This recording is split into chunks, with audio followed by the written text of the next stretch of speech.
Depuis ce mardi 6 septembre sur Disney+, il est possible de découvrir 5 nouveaux courts-métrages mettant le petit arbre en scène dans la saison 2 de Je s'appelle Groot.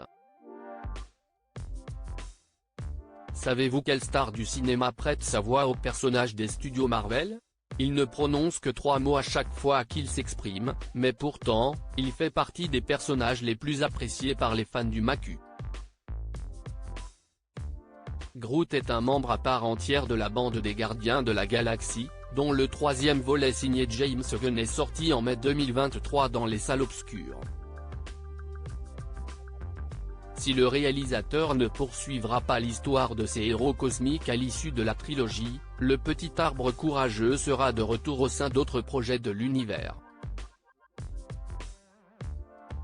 Dès aujourd'hui, mercredi 6 septembre, il est d'ailleurs à l'affiche de la saison 2 de Je s'appelle Groot sur Disney+, la collection de courts-métrages d'animation dédiée à son personnage.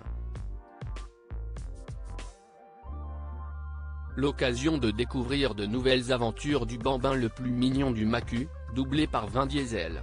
Comment le rôle de Groot a consolidé les liens de Vin Diesel avec ses enfants. Lors d'une précédente interview accordée à notre télé-loisir, Vin Diesel a expliqué avoir demandé à ses enfants quel personnage Marvel pouvait lui proposer d'incarner.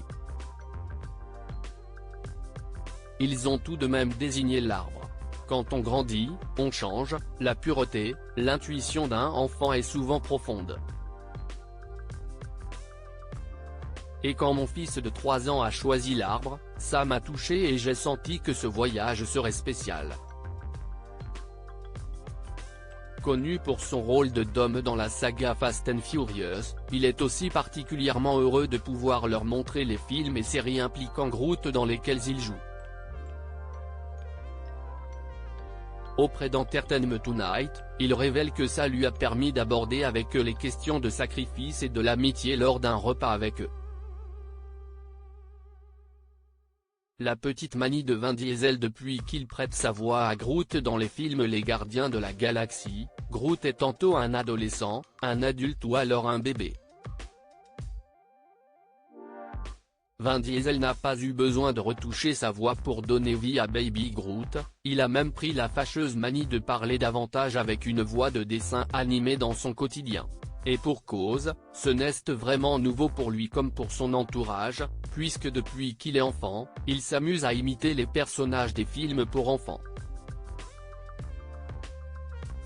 Article écrit en collaboration avec 6 Médias.